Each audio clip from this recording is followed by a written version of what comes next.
অনেক বৃষ্টি হয়েছিল নাকি ভাই? গরমও ছিল অনেক, এরা কারেন্টও গেছিল।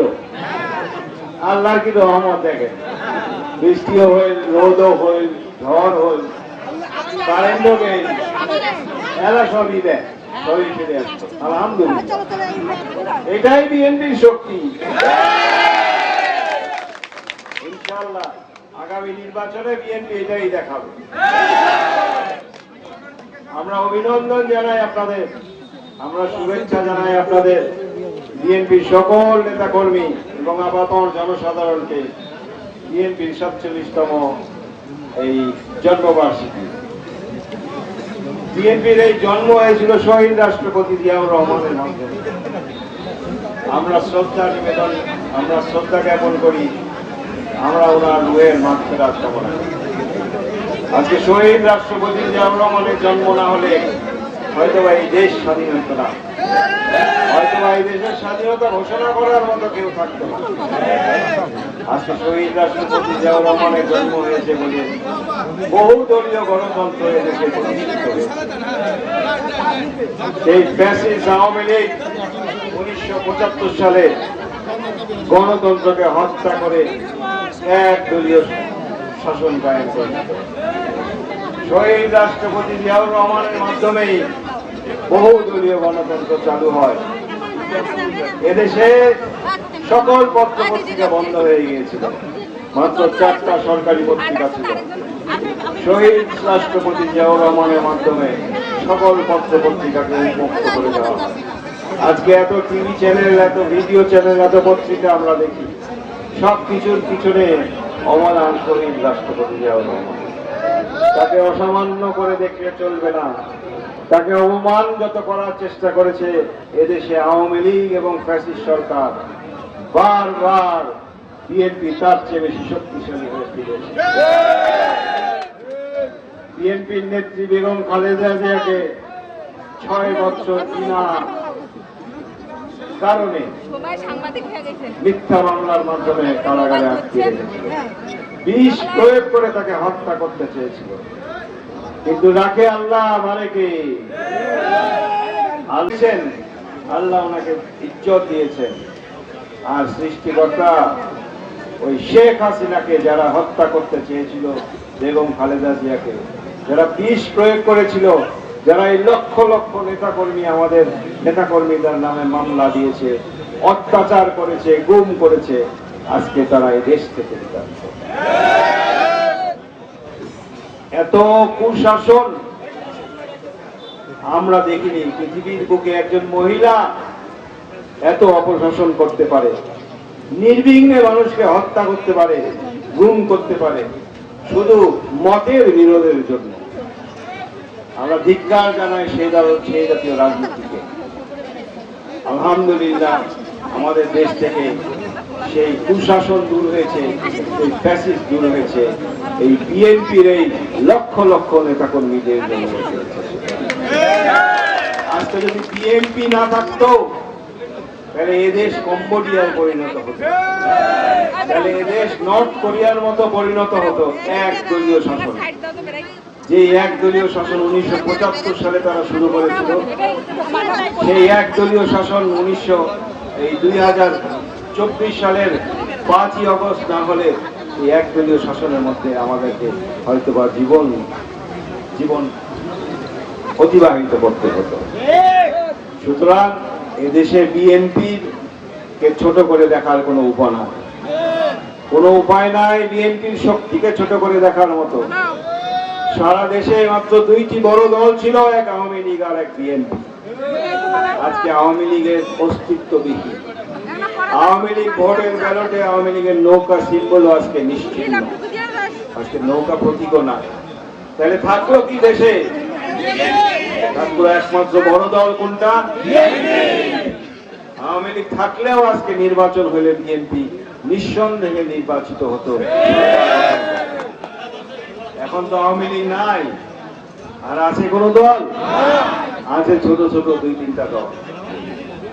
এর ভিতরে লাঙ্গল আছে, তোমার রংপুরে তো আমার খুব পছন্দ করেন না।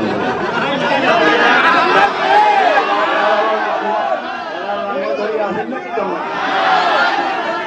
রংপুরের লোক তো খেয়েও লাঙ্গল না খেয়েও লাঙ্গল। তোমরা না হইলে তোমার বাচ্চা ছাড়া তো ছিল নাকি? এরা আছেন নাকি? এগুলা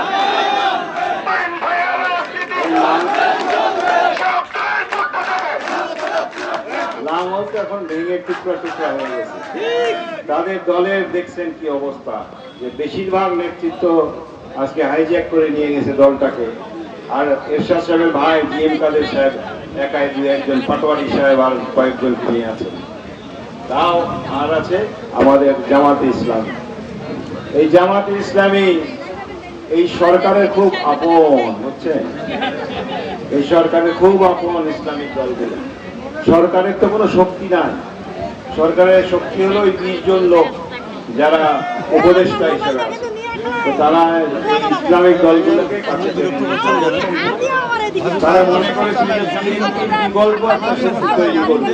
যেহেতু আওয়ামী লীগ না, বিএনপিকে ফাঁকা মাঠে ছেড়ে দিলে তো নিশ্চিত বিএনপি অবশ্যই জিতে যাবে। তারা এই জন্য তারা জামাত ইসলামীর বিভিন্ন মানুষকে বিভিন্ন সুযোগ সুবিধা দিয়েছে। সরকারের বিভিন্ন উচ্চ উচ্চ পদে রেখেছে। বিশ্ববিদ্যালয়গুলো আমরা দেখেছি তাদেরকে ভিসি বানিয়েছে। তো আজকে তারা 1 বছর ধরে সেগুলা পদে থেকে মনে করছে যে দেশটা জানি তাদেরই, দেশটা কি তাদের ভাই? এই 16 বছর ফ্যাসিস্টরা যেরকম করেছে নির্বাচন ছাড়া, আজকে তারা মনে করছে হয়তোবা অল্প কিছু জায়গায় গন্ডগোল সৃষ্টি করে এবং বিভিন্ন অজুহাত তুলে পিআর পদ্ধতির কথা বলে, এই কথা বলে, সেই কথা বলে নির্বাচনকে পিছিয়ে দেওয়ার একটা পায়তারা চলছে। কিন্তু আমরা ওই পায়তারা বুঝি না। আমরা গণতান্ত্রিক পন্থায় নির্বাচন চাই, সুষ্ঠু স্বাধীন নির্বাচন চাই। আমরা কোনো প্রকার পক্ষপাতিত্ব চাই না। কিন্তু তারা বুঝে যে নির্বাচন যদি আজকে হয়, তারা ওই 15-16টার বেশি আসন কোনোভাবে পাবে না। তো সরকার গঠন করতে হলে লাগে 151টা এমপি বা আসন। সারা দেশে আছে 300টি আসন। 15-16টা আসন নিয়ে কিছু হবে ভাই? আপনারা যদি দ্বিগুণও দিয়ে দেন তাদের, তাও কিছু হবে? 35-36টা আসন দিয়েও তো কিছু হয় না। আর জাতীয় পার্টি যত ভাগে ভাঙছে, আমার আসন সংখ্যা যে কি হবে আল্লাহ জানে। 4টা 5টা না 6টা কয়টা আসন পায়। ওরা সবাই মিলিয়েও যদি একসঙ্গে দল করে নির্বাচন করে, তো কি অবস্থা হবে এই দেশে? বিএনপি নিরঙ্কুশ সংখ্যাগরিষ্ঠতা। এটা হলো আমাদের দেশের বর্তমানের বাস্তবতা, যার জন্য আজকে বিএনপির বিরুদ্ধে অনেকে অপপ্রচার চালাচ্ছে যে বিএনপি নাকি চান্দাবাজ। ওমরা নিলে হয় হাদিয়া, ওমরা নিলে হয় নসিহত, আমার ইয়ানত, আমার লোক নিলে হয় চান্দা। ভাই একই জিনিস, তোমরা খায় খান ঘুরায় নাকি? ইয়ানত খান। এইসব ভাওতাবাজি বন্ধ করেন, বেহেশতের টিকিট বিক্রি করা বন্ধ করেন। বেহেশতের টিকিট একমাত্র আল্লাহর কাছ থেকে পাওয়া যায়, আর কেউ আমরা বেহেশতের টিকিট দিতে পারবো না। সুতরাং আমাদের মা বোনদেরকে এবং মুরব্বীদেরকে একটু অনুরোধ করতে চাই, আমরা যারা মুসলমান, আপনাদের কাছে মসজিদে যাবে, আপনাদের ঘরে ঘরে যাবে, প্রচুর প্রচুর করে এসব সুন্দর বেশভূষা নিয়ে বলবে, মন গলায়েন না। আমরা ধর্ম ভীরু, কিন্তু আমরা ধর্মান্ধ হতে পারবো না। সুতরাং আপনাদেরকে সজাগ হতে হবে। সারা দেশে কি হচ্ছে সেটা দেখেন, আমরা সেই দিকে দৃষ্টি রাখতে হবে। এই যে 5ই আগস্টের পরে আমাদের সনাতনী ভাইদেরকে তারা একটা দুশ্চিন্তায় পড়ে গেছিল। আমাদের বিএনপির নেতাকর্মীরা সারা দেশে সরকারের চেয়ে বেশি আমাদের সনাতনী ভাই বোনদের পাশে এসে দাঁড়িয়েছে। নাকি ভুল বললাম? নির্বাচনের কথা চিন্তা করে যারা ওনাদের হোটেলে খাইতো না, তারাও দেখি আজকে ওই সনাতনী ভাইদের কাছে যায় ভোটের জন্য। আরে ভোট কত কত কষ্টে, কত মজা আসবে না? যাদের রেস্টুরেন্টে বসে আপনারা খাইতেন না, যাদের এখন মন্দিরে যায় খান, এখন কত কিছু পাঠও করেন বলে। দেখ, আপনাদের রাজনীতি করার অধিকার আছে, সবার রাজনীতি করার অধিকার আছে। আমরা বিশ্বাস করি এদেশে সবাই তাদের গণতান্ত্রিক অধিকার চর্চা করে, কিন্তু আমরা চাই যে একটা গণতান্ত্রিক সুষ্ঠু নির্বাচন এই সরকার যেই সময় ঘোষণা করেছে আগামী রমজানের আগে, আমরা চাই সেই সময় সেই নির্বাচনটা অনুষ্ঠিত হয়। এর বেশি কিছু আমাদের বিএনপির চাওয়া নাই।